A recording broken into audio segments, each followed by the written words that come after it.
Kentucky News, October 11th, 2013. So Kentucky News says more Kentucky history, so it's old news, but in the modern era. The oldest story is 90 something, 98, 99. I did have one correction that I want to start off with. In a different video, I said that there is a riot that had happened here in Louisville, and that wasn't the case. In 1994, there was a riot, but it was in Lexington, and it was over Antonio Orlando Sullivan, October 26, 27, 1994. Antonio Orlando Sullivan was an 18-year-old. He was shot dead in Lexington. Chief Walsh basically covered him up. Chief Walsh says that the gun accidentally went off. So you have Antonio Sullivan, Orlando, who's in a one-room apartment. No, that's not. That's another one. You have Antonio Orlando Sullivan, who's in an apartment with his girlfriend, and he was hiding in the closet, and then they beckoned him to come out. When he came out into the living room, there's 5 police officers, and one of the guns accidentally goes off, and it hit Antonio in the head. Okay, so crazy that a gun accidentally goes off, even crazier that it hits the dude in the head. So automatically, the police are lying. Chief Walsh says this same story. The gun accidentally shoots him and hits him in the head. And he also fired Phil Vogel. So Phil Vogel was fired for that.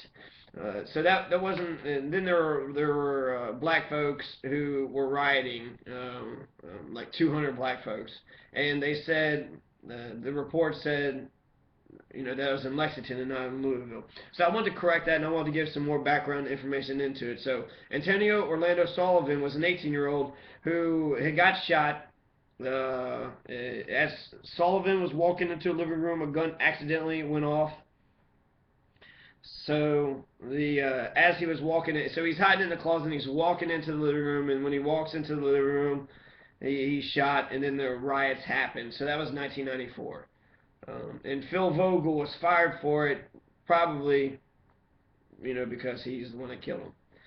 And yeah, so that's Lexington, that's Kentucky, so that is news. But I was wanting to do a profile on Louisville's LMPD. So you have Louisville, who's, you know, has these systemic, institutional,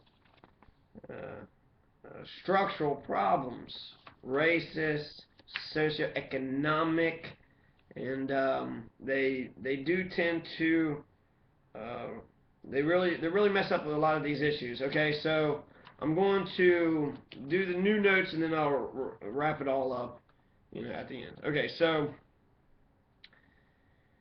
let's start off with Johann Steimle. Okay, so Johann Steimle murdered Clifford Lewis.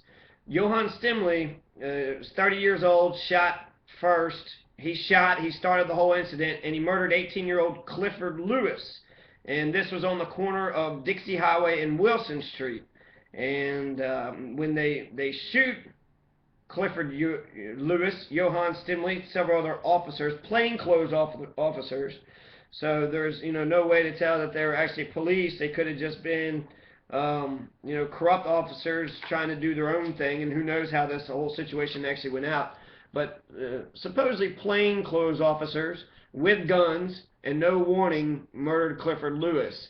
And while Clifford Lewis, they're shooting at the minivan he was driving, the minivan eventually crashes into the corner of Dixie and Ormsby, which is about a block away. Okay, so Johann Steimle, 30 years old, killed Clifford Lewis, an 18-year-old, here in Louisville, Kentucky, on January 9th, 2001. So this is 12 years ago, and this is in the West End. So the corner of Dixie Highway, Wilson Street is where he was shot, and then he wrecks into the corner of Dixie and Ormsby, a block away. So they shoot him. They meet him at White Owl Liquors, and that's where they see the minivan. That's where the plainclothes officers. And only Johann Steimle is mentioned in the articles. They don't mention any of the other officers' names. And most of the time, they don't mention any police officers' names in any of the articles because they're supposed to remain invisible. They're the monolithic Leviathan, and they're always right, and nothing they ever do is ever wrong. Which is, ridiculous. They're humans, and to expect nobody to ever make a mistake is insane. So, January 9th, 2001, they shot, Johann Steimle shot Clifford Lewis 13 times, 4 times in the back, and several times in the chest and the chin. Okay, so 13 shots, Clifford Lewis, his body, this 18-year-old black male's body was riddled with bullets. Okay, when you have that many bullets in you, that isn't a I've heard several experts say that the job of the police is not to kill, but to stop the threat. Okay, they shoot in the body to stop the threat, and the threat after 13 times there is no threat. Okay, after a few times there is no threat, and in fact he's driving away from them. So he's not even, even close by them. He's not aggressively attacking them or coming at them at all. He's driving away. And so as he's driving away, they're shooting at him. And they shot 13 times, 4 times he got shot in the back, and then he also got shot in the chest and the chin. And that had made his family think that the reason why he got shot so many times in the face was to murder a wounded man. They shot at him. He was in a car, barely breathing, wrecks into the house at the corner of Ormsby and Dixie Highway. And they go over there and just, point blank, just shoot him a whole bunch of times to make sure that he's dead. They made sure they murdered the wounded young man. So Clifford Lewis is an unarmed black man. He had no weapons. Ann Braden was disappointed with the grand jury's failure to indict Johann Steimle, but said that it was typical.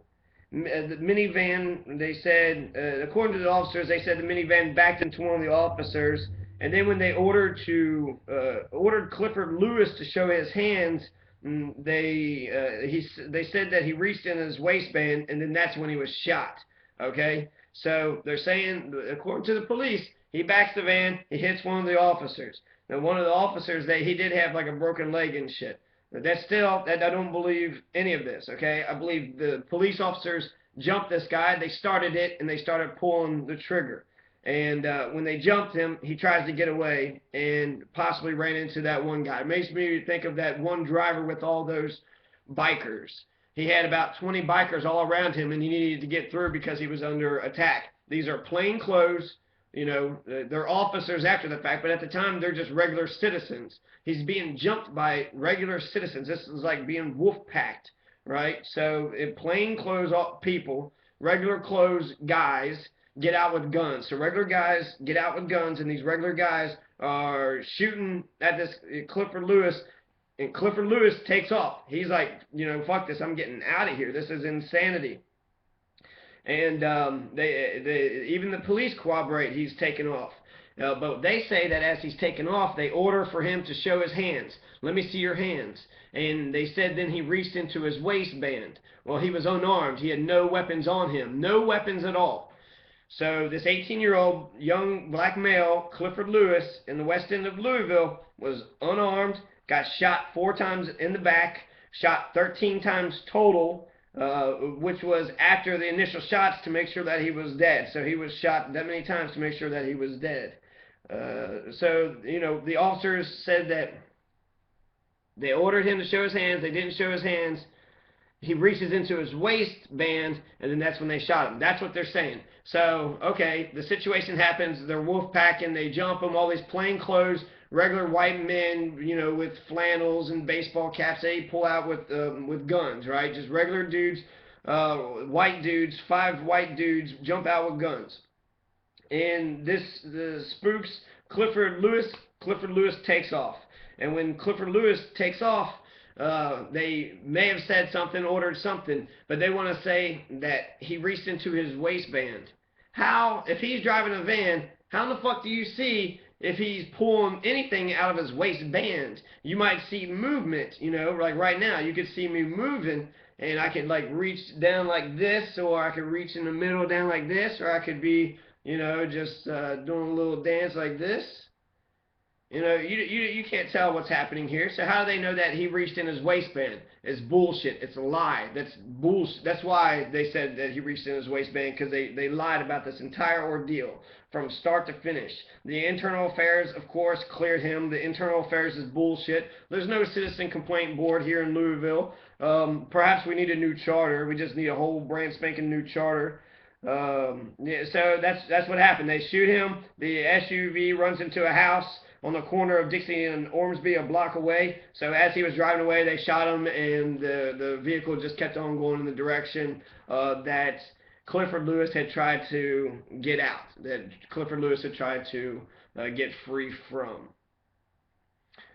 2001. That happened in 2001. Clifford Lewis killed cold blood. Cold blood. He did nothing. He had nothing on him. No drugs, no guns, no weapons. I don't even know why they was even around this guy. I don't even know why they was near this guy. I don't know why they're jumping this guy out of nowhere. All these plain clothes guys. Johann Steimle. What is he doing this? Why would he do that? There are reports, that Johann Steimle was the first one that shot. So there's lots of reports for all these cases, but he should shot first. So they want to try to say that he had hit the officer, but really they were shooting before he ran into the officer. So I can see them shooting, officer jumping away, he drives off, and the officer, jumps out of the way and only gets his foot ran over instead of him getting, his entire body ran over. And then as he's running, out into the street to get away from these weird psychopaths that are just jumping him, he's just getting jumped. There's no charges put on him. The Johann Steimle was suspended with pay, and there was no indictment from the grand jury. They deliberated for an hour and a half. 11 of the 13 witnesses in the grand jury. The grand jury proceedings are all private. Nobody knows what happens with them. I've been to a grand jury proceeding. The biggest criticism is that the prosecutors try to manage them and go the way that they want to go. And the prosecutor has all the power in it. They look like the chair. They're the ones that are saying do this, do that, and they're the ones that kind of direct the whole thing to flow. And I remember actually my grand jury, I had been asked, where did I get my lawyers from? And why does that matter? Like, what is the point of that question? Where did my lawyers come from? They came from northern Kentucky, but why are you asking that question? What are you really trying to get to? Is it Louisville's criminal justice system is so absolute corrupt and backwards, they have their own way of doing things around here, and they're used to the establishment, they're used to the perfunctory routine, they're used to the herd coming in with tickets and just stamping everybody criminals. And so when I get a lawyer from, a different part of the state, then all of a sudden they lose their shit. They don't know what's going on. They don't know how to handle themselves. Prosecutor did try to, and successfully too. I think I could have won the whole thing, but she had chimed in about probable cause, and probable cause, I have, a response to it. There is no probable cause for them to stop me. I was just walking down the street, and, for alleged jaywalking, I got beat up for alleged jaywalking. And $30,000 in bills and in damages. And again, they were plain clothes. They jumped out of nowhere, and it was scary. So I see where Clifford Lewis is in on this. They pulled out guns, and they was like, do as I say. On Clifford Lewis, they didn't pull out guns with me. But still, the Reverend Louis Coleman said the prosecutors control the grand juries. So that's the fear of the grand juries, and the prosecutors do. They look like the chair, and they're the ones that organize it all. They're the ones that are the aggressors. They're the ones that kind of push for these meetings to happen. So that gives them, whether they want to admit it or not, that gives them some amount of influences. But also the witnesses. 11 of the 13 witnesses in the grand jury were police officers. So the prosecutor brings in 13 police officers and tells the grand jury, the greatest jury in all of Louisville, to make a nice, unbiased thing. They did the case. They basically tried the case in that private room with the grand jury. Grand jury indicts them, and then there's a trial that happens if they think that there's enough evidence in order to have a trial. That's what the grand jury is there for, not to determine the case, but to determine if there should be a case, whether there should be a lawsuit. So by the prosecutor bringing in 11 to 13 witnesses, 11 of the 13 witnesses were police officers. They were pressuring the grand jury, and the grand jury is just 12 regular folks randomly chosen in Louisville, and they're you think they're randomly chosen. I believe that's how they're supposed to be, is randomly chosen, and they are like I said, they are the ones who indict people to carry on with the trial. My grand jury, the folks had dropped the felony assault of police officer charge, but they kept the disorderly conduct, which is at most a $50 fine.